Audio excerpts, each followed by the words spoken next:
きっかけは、店の後輩を助けたことだった。悪い客に引っかかり、連帯保証人にされて、身も心もボロボロになっていた後輩を憐れんだ二人は、力を駆使して悪い客を追い込み、後輩を解放した。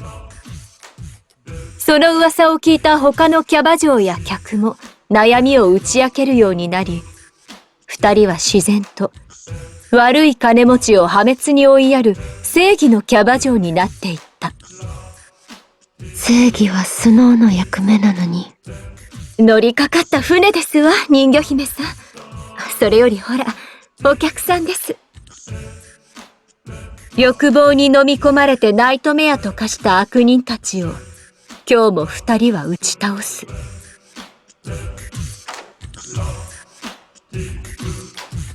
ナイトメア化する悪人が増えたわ。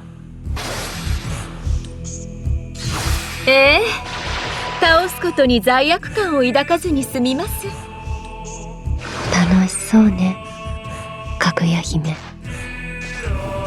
そういうあなたも楽しそうですわ。質の悪い悲劇ばかりでうんざりしていたから、ストレス発散の方法としては最高だわ。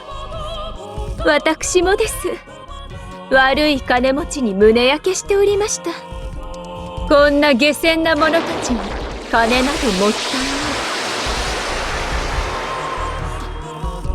理想の悲劇には遠すぎる。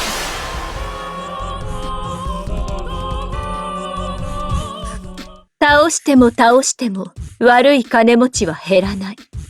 それどころか次から次へと現れた。悲劇には悪人も必要だけれど、一流の悲劇に三流役者はいらないの。人魚姫は元は客であったナイトメアを遠慮なく切り裂く。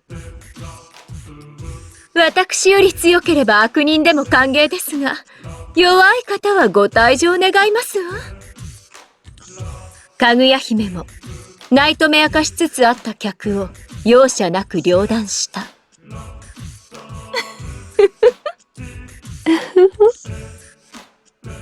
悪人たちの醜い欲望に触れ続けた二人の顔には、醜く歪んだ笑みが浮かんでいる。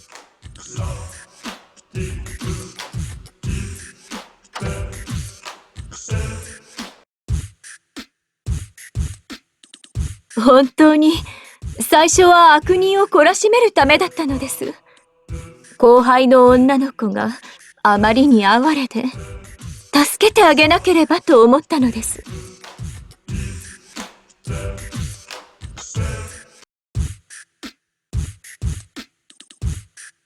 質のいい悲劇は綺麗な形で終わるもの。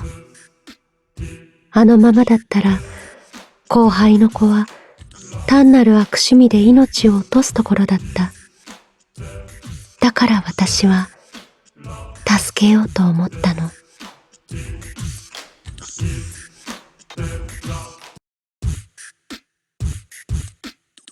けれど、私と人魚姫さんは知ってしまった。この世には想像もできないほどの悪意を持った人間がたくさんいることを。そして、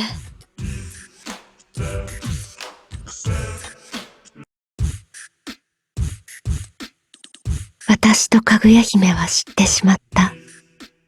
その悪人を倒すと気持ちいいということを。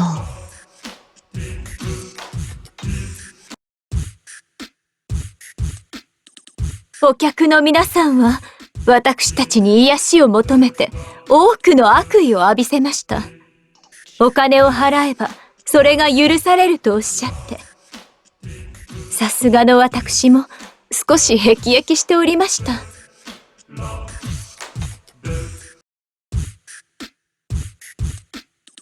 金の亡者と化した客に足ざまに罵られる私はとてもかわいそうだった。それでも、お金を払われたら癒しを与えなければいけないなんて、喜劇だわ。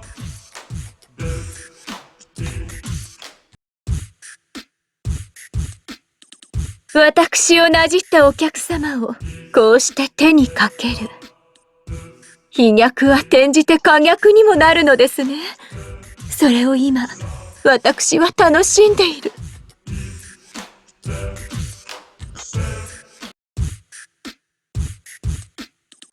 女の涙は武器にもなる。なんて、どのお客さんが言ったのかしら。今は泣くより、笑う方に忙しい。二人はナイトメアと化した悪人を倒し続けた。倒して倒して。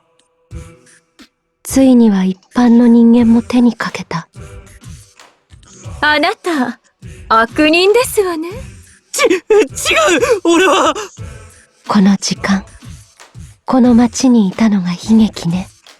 女性を食い物にするためでしょう。違うって、俺は通りかかっただけで。悪あがきは醜いわ。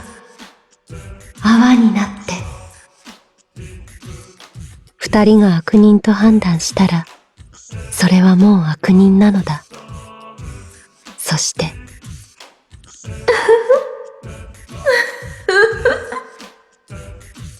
婿の人間を手にかけた二人もまた、悪人と化していた。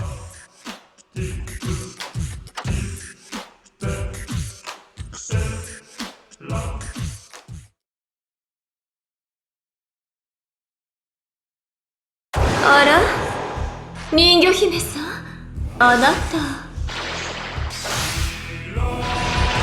ナイトメアになっていますわ。かぐや姫も、ナイトメアみたい。まあ、大変。でも、すごく、気持ちいい。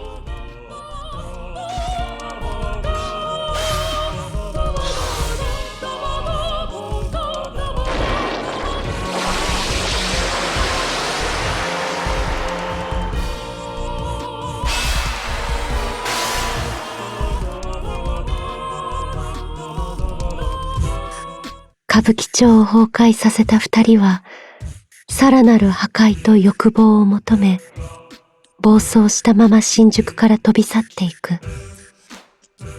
二人を最初に勧誘したキャバ嬢は、その様子に歓声を上げた。いや、本当にレイヤーってすごいわ。何でもできるじゃん。そのまま全部壊して、このクソな現実もさ。キャバ嬢は生まれて初めて心から無邪気に笑った。それがたとえ建物の下敷きになって自らの下半身が潰れている状況だとしても、そうして彼女の命は欲望を渦巻く夜の街に消えていった。